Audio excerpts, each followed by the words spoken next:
ಅಮೂಲ್ಯ ಅಮೂಲ್ಯ ನೀನು ಯಾರ ಮನೆಗೆ ಸೊಸೆಯಾಗಿ ಹೋಗ್ತೀಯೋ ಆ ಮನೆಯವರು ತುಂಬ ಲಕ್ಕಿ ಆಗಿರ್ತಾರೆ. ನೀನನ್ನ ಎಷ್ಟು ಚೆನ್ನಾಗಿ ಅರ್ಥ ಮಾಡ್ಕೊಂಡಿದ್ಯಾ. ವಿಕ್ರಾಂತ್ಗೂ ಎಷ್ಟು ಚೆನ್ನಾಗಿ ಬುದ್ಧಿ ಹೇಳಿದೆ. ರಿಲೇಷನ್ಶಿಪ್ಪಲ್ಲಿ ಬಂದಿರೋ ಭಿನ್ನಾಭಿಪ್ರಾಯನ ಆಚೆ ಬರೋದಕ್ಕೆ ಬಿಡಲಿಲ್ಲ, ಆಚೆ ನನ್ವರೆಗೂ ಬರೋದಕ್ಕೆ ಬಿಡಲಿಲ್ಲ. You very smart Amulya, you very smart Amulya.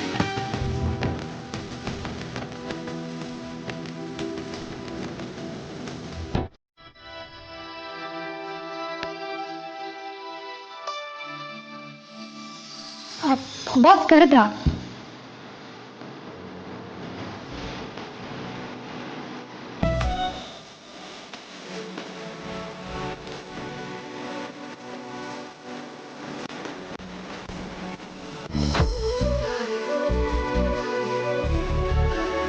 Boss boss ನಿಮ್ಮನ್ನ ಕೇಳಿದ್ದು ಕರೆದ್ರ ಅಂತ.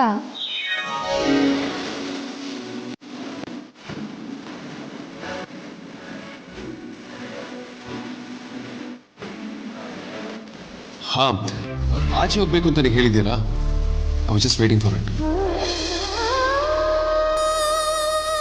ಸರಿ ಹೊರಡೋಣ ಬಾ. ಬಾಸ್, ಆಚೆ ತುಂಬ ಮಳೆ ಬರ್ತಿದೆ. ನಾವಿಲ್ಲೇ ಸ್ವಲ್ಪ ಹೊತ್ತು ವೇಟ್ ಮಾಡೋದು ಒಳ್ಳೇದನ್ಸುತ್ತೆ. ಹೌದಾ? ಸರಿ, ಓಕೆ ಓಕೆ ಬಾಸ್. ಅಮೂಲ್ಯ, ಹೇಳಿ ಬಾಸ್. ಸ್ಟಾಫ್ ಎಲ್ಲ ಮನೆಗೆ ಹೋದ್ರಾ? ಹೋಗಿದ್ದಾರೆ. ಓಕೆ. ವಿಕ್ರಾಂತ್ ಸಾತಂಗ್ ಮೀಟಿಂಗ್ ಹೋಗಿದ್ರು. ಅವರು ಮೋಸ್ಟ್ಲಿ ಅಲ್ಲಿಂದ ಮನೆಗೆ ಹೋಗ್ತಾರೆ ಅನ್ಸುತ್ತೆ. ಹೌದು ಬಾಸ್, ಹೋಗ್ಬೋದೇನೋ. ಈ ಕಾಂತ ಕೂಡ ಮೊದಲೇ ಹೋಗಿದ್ದಾರೆ ಅನ್ಸುತ್ತೆ. ಅವ್ರ ಫೋನ್ ಕೂಡ ಆಫ್ ಬರ್ತಿದೆ. ನಾನು ಎಲ್ಲೂ ನೋಡಲಿಲ್ಲ ಬಾಸ್. ಕಾಂತವ್ರು ಹೋಗಿರ್ಬೇಕು. ಹಾಗಾದ್ರೆ ಆಚೆ ಯಾರೂ ಇಲ್ಲ. ನೀನು ಅಲ್ಲಿ ಕೂರೋ ಬದಲು ಇಲ್ಲ ಕೂರ್ಬೋದಲ್ಲ. ಆಮೇಲೆ ಇಬ್ರು ಒಟ್ಟಿಗೆ ಹೋಗ್ಬೋದು.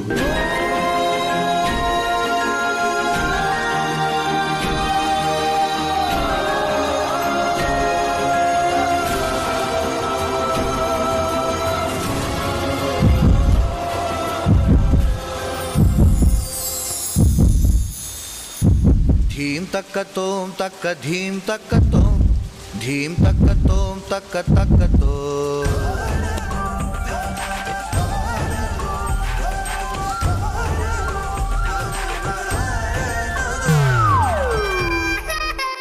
ಅಯ್ಯೋ, ಬ್ಯಾಂಕ್ ಅವರು ಕಾಲ್ ಮಾಡಿದ್ರೆ ಅವರು ಕಾರ್ಡ್ ಬ್ಲಾಕ್ ಆಗಿದೆ ಅಂತ ಹೇಳ್ತಾ ಇದ್ದಾರೆ. ಇನ್ನು 24 hours ಓಪನ್ ಆಗಲ್ಲ ಅಂತ ಇದ್ದಾರೆ. ಈಗ ಏನು ಮಾಡೋದು ಶಿವ? ಇವತ್ತೇ ನನ್ನ ಕೊನೆ ದಿನಾನ. ಬಾಸ್ ಗೊತ್ತಾದ್ರೆ ಕಾರ್ಡ್ ಬ್ಲಾಕ್ ಆಯಿತು ಅಂತ ಟೆನ್ಷನ್ ಮಾಡ್ಕೊಳಲ್ಲ. ಆದರೆ ಆದ್ಯ ಮೇಡಮ್ಗೆ ಗಿಫ್ಟ್ ಕೊಡೋಕ್ಕಾಗಲಿಲ್ಲ ಅಂತ ಬೇಜಾರು ಮಾಡ್ಕೊತಾರೆ. ಈಗೇನು ಮಾಡೋದು?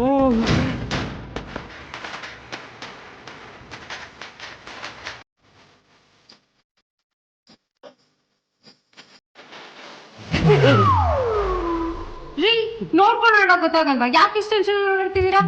ನಾನ್ ಟೆನ್ಷನ್ ಅಲ್ಲಿ ಇದ್ದೀನಿ ಅನ್ನೋದು ಇವ್ರಿಗೆ ಗೊತ್ತಾಯ್ತು ಅಂದ್ರೆ ಖಂಡಿತ ಬಾಸ್ಗೂ ಗೊತ್ತಾಗುತ್ತೆ. ನಾನು ಇಲ್ಲಿಂದ ಎಸ್ಕೇಪ್ ಆಗೋದೇ ಸರಿ.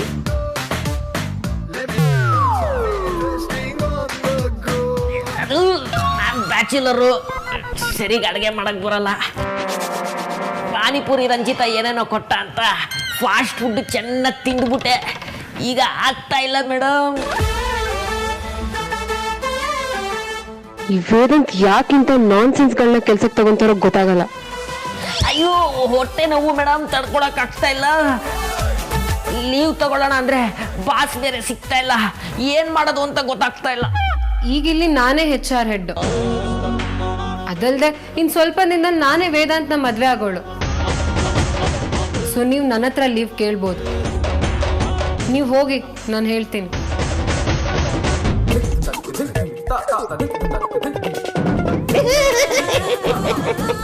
ನೀವು ವೇದಾಂತ್ ಸರ್ನ ಮದುವೆ ಆಗ್ತೀರಾ? ಇದಕ್ಕಿಂತ ದೊಡ್ಡ ಕಾಮಿಡಿ ಬೇರೆ ಇಲ್ಲ. ಬಾಸ್ ಕರೀತಾ ಇದಾರೆ. ಅಲ್ಲ ಅಲ್ಲ, ಇದು ಸಾಕ್ಷಾತ್ ಯಮಧರ್ಮನೇ ಕರೀತಾ ಇರೋದು. ಎಸ್ಕೇಪ್.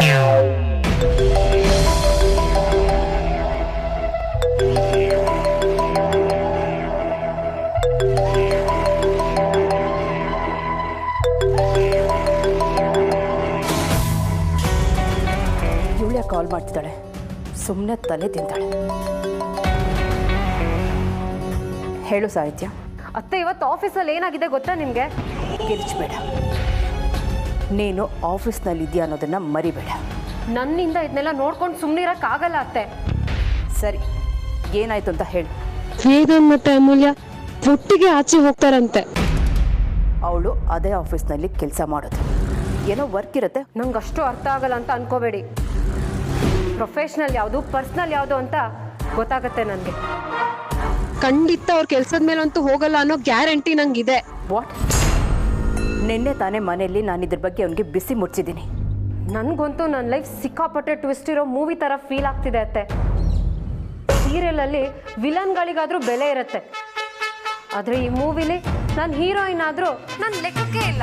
ನಿಮ್ಮ ಮಗ ಯಾವುದೋ ಸೈಡ್ ಆ್ಯಕ್ಟ್ರ್ ಜೊತೆ ಟೈಮ್ ಸ್ಪೆಂಡ್ ಮಾಡ್ತಾ ಇದ್ದಾನೆ. ಡೋಂಟ್ ವರಿ ಸಾಹಿತ್ಯ, ಇದಕ್ಕೆಲ್ಲ ಆದಷ್ಟು ಬೇಗ ನಾನು ಇತಿಶ್ರೀ ಹಾಡ್ತೀನಿ. ಇದನ್ನ ನೀವು ಎಷ್ಟು ದಿನದಿಂದ ಹೇಳ್ತಿದ್ದೀರಾ ಅಂತ ಕಲ್ಪನೆನಾದರೂ ಇದೆಯಾ ನಿಮಗೆ? What do you mean? ನೀವೇನು ಡೈಲಾಗ್ ಹೇಳ್ತೀರಾ ಅನ್ನೋದು ನನಗೆ ಬಾಯಿ ಹಾಟ್ ಆಗೋಗಿದೆ ಅತ್ತೆ. ಹಾಗೆ ಮಾಡ್ತೀನಿ ಹೀಗೆ ಮಾಡ್ತೀನಿ ಅಂತ ಬಾಯಿ ತುಂಬ ಮಾತಾಡ್ತೀರಾ, ಆದರೆ ಅದು ಯಾವುದೂ ನೀವು ಮಾಡಲ್ಲ. ಅಥವಾ ನೀವೇನೇ ಮಾಡಿದ್ರು ಅವ್ರು ನಿಮಗಿಂತ ಒಂದು ಹೆಜ್ಜೆ ಮುಂದೆ ಹೋಗಿ ಅದಕ್ಕೆ ಕೌಂಟರ್ ರೆಡಿ ಮಾಡ್ತಾರೆ. ಸಾಹಿತ್ಯ, ಸುಮ್ಮನಿರಿ ಅತ್ತೆ.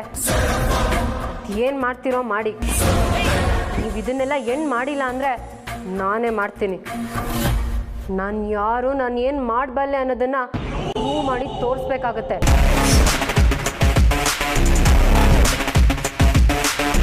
ನನಗೂ ಇದನ್ನೆಲ್ಲ ನೋಡಿ ನೋಡಿ ಸಾಕಾಗೋಗಿದೆ.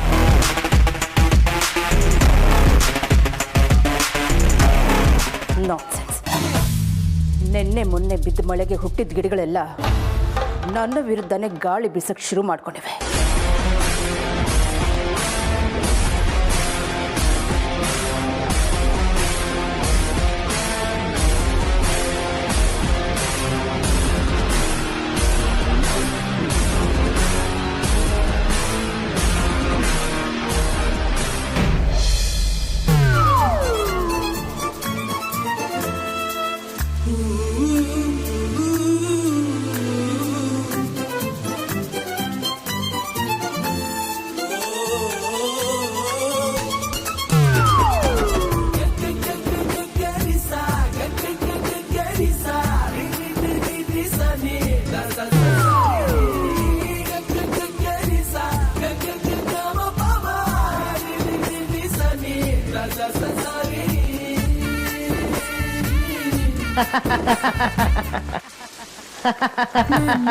ಗೋಪಾಲ ಯದು ಭೂಷಣ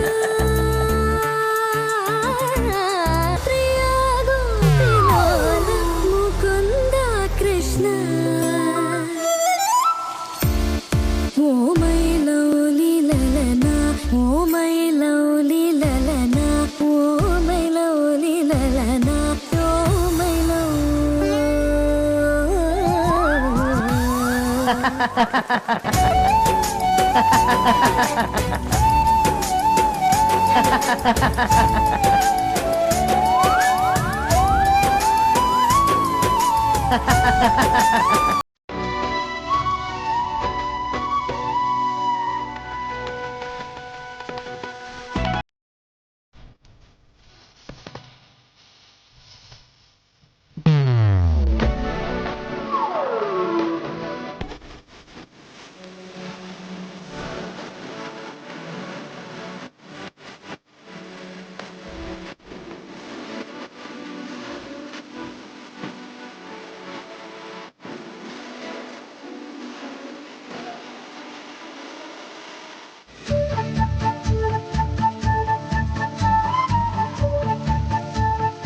ಬಾಸ್, ಇಷ್ಟೊತ್ತು ಚೆನ್ನಾಗೇ ಇದ್ರಲ್ವಾ, ಈಗ ಸಡನ್ನಾಗಿ ಏನಾಯಿತು? ಅಯ್ಯೋ, okay? Yeah fine, no problem. ಅದು ಸರಿ, ಹೊರಗಡೆ ಹೋಗೋಣ ಅಂತ ಹೇಳಿದಿಲ್ಲ, ಎಲ್ಲಿಗೆ ಹೋಗೋದು ಅಂತ ನೀನು ಹೇಳಲೇ ಇಲ್ಲ. ನೀವೇನು ಕೇಳಲೇ ಇಲ್ವಲ್ಲ ಬಾಸ್?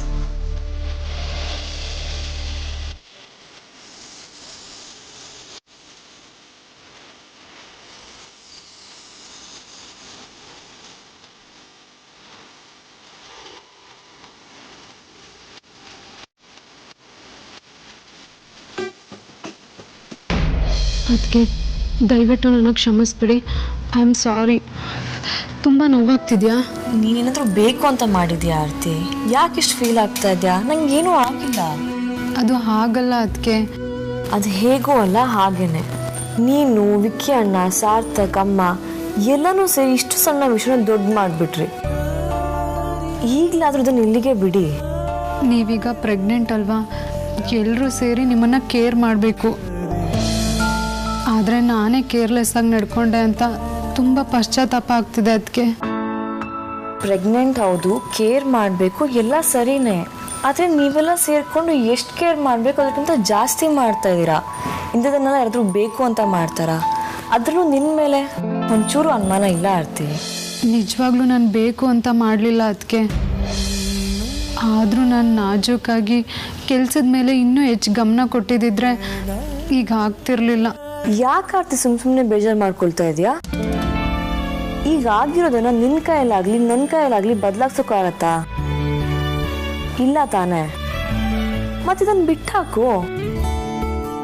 ನಾನೇನು ತಪ್ಪು ತಿಳ್ಕೊಂಡಿಲ್ಲ, ನಂಗೇನೂ ಆಗಿಲ್ಲ ಕೂಡ. ಓಕೆನಾ? ಅದಕ್ಕೆ ಅದು ಮತ್ತೇನು ಹೇಳಬೇಡ, ಓಕೆ ಅನ್ನೋ ಅಷ್ಟೆ. ಹೇಳು ಅಂದರೆ ಹೇಳಬೇಕು ಅಷ್ಟೆ. ಬಸ್ರಿ ಬೈಕೆ ಅನ್ಕೋದನ್ನ. ಆಯಿತು, ಓಕೆ. ಅದಕ್ಕೆ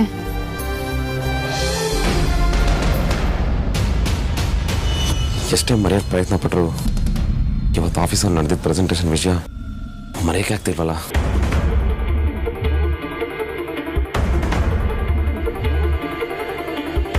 ಅಲ್ಲಿ ನೋಡು, ನೀನು ರಾಜ್ಕುಮಾರ ಬಂದ.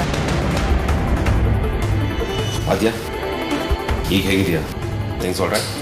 ನಂಗೇನೂ ಆಗಿಲ್ಲ ಕಣೋ. ಎಲ್ಲರೂ ಸೇರಿಕೊಂಡು ಸುಮ್ಮನೆ ಸೀನ್ ಕ್ರಿಯೇಟ್ ಮಾಡಿದ್ರು ಅಷ್ಟೆ. Perfectly all right. ಇರಿ, ಕಾಫಿ ತೊಗೊಂಡು ಬರ್ತೀನಿ. ನನಗೆ ಕಾಫಿ ಬೇಕು ಅಂತ ಕೇಳಿಲ್ಲ, ಕಾಫಿ ಬೇಕಾಗೂ ಇಲ್ಲ.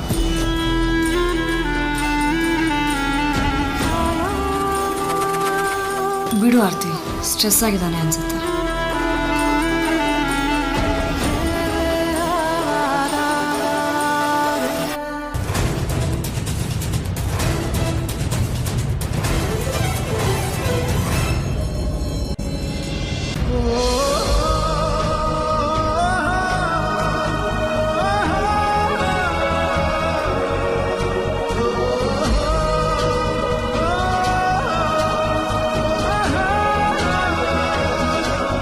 ಯಾಕೆ ಮೂಲ್ಯ,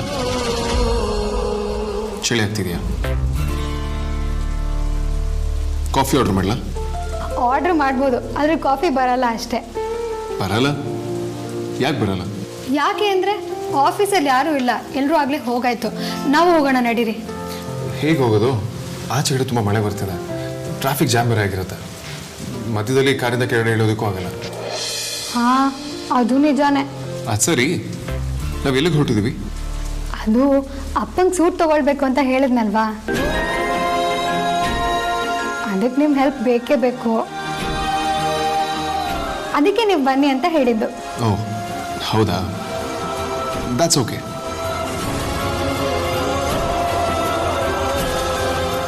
ಜೊತೆಗೆ ನಿಮಗೂ ಒಂದು ಟೈ ತೊಗೊಳ್ಬೇಕು ವೇದಾಂತ್,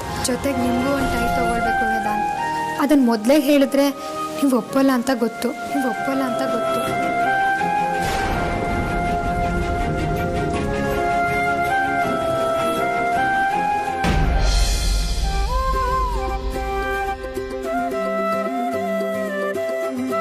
ಆದ್ಯಾ, ನಿನ್ನ ಕೈ ಬೇರೆ ಏಟಾಗಿದೆ.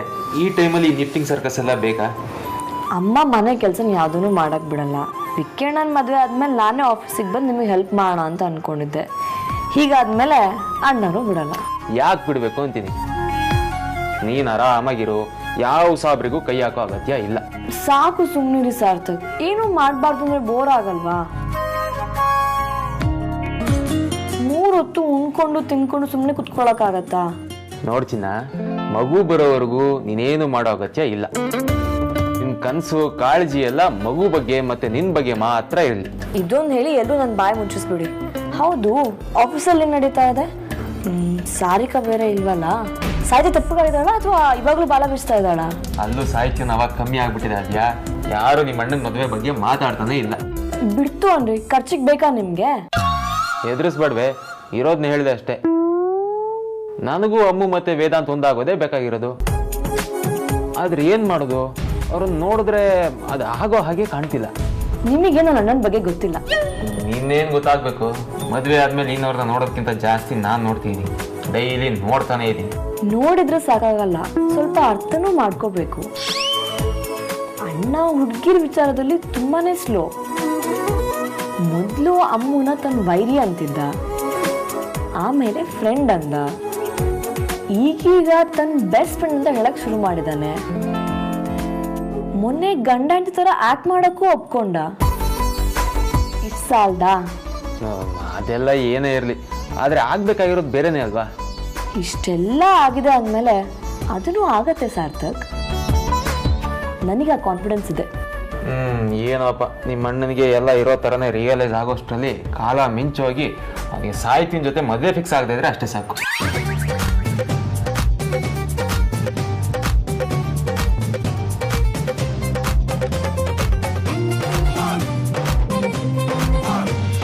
ಆ್ಯಕ್ಚುಲಿ ನೀನು ಅದು ಅಪ್ಪನಿಗೆ ಸೂಟ್ ಹೊಲಿಸ್ಬೇಕು ಅಂತ ದುಡ್ಡನ್ನ ಸೇವ್ ಮಾಡಿಟ್ಟಿದೆಯಲ್ಲ, ಅದನ್ನು ನೋಡಿ ನನಗೆ ಆಶ್ಚರ್ಯ ಆಯಿತು, ಜೊತೆಗೆ ಖುಷಿನೂ ಆಯಿತು.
ಸಾರಿ, ಅದು ನೀನು ತುಂಬ ಕೋಲ್ಡ್ ಫೀಲ್ ಆಗ್ತಿದೆ ಅಂತಿದ್ದಲ್ಲ, ಸೊ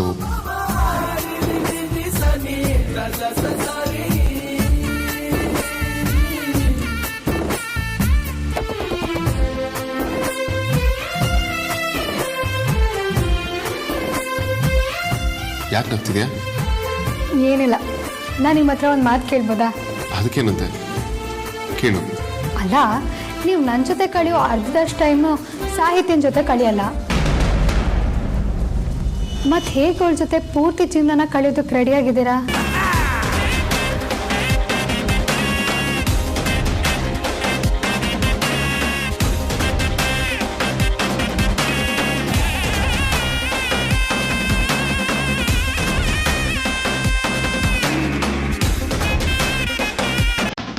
ವೇದಾಂತ್,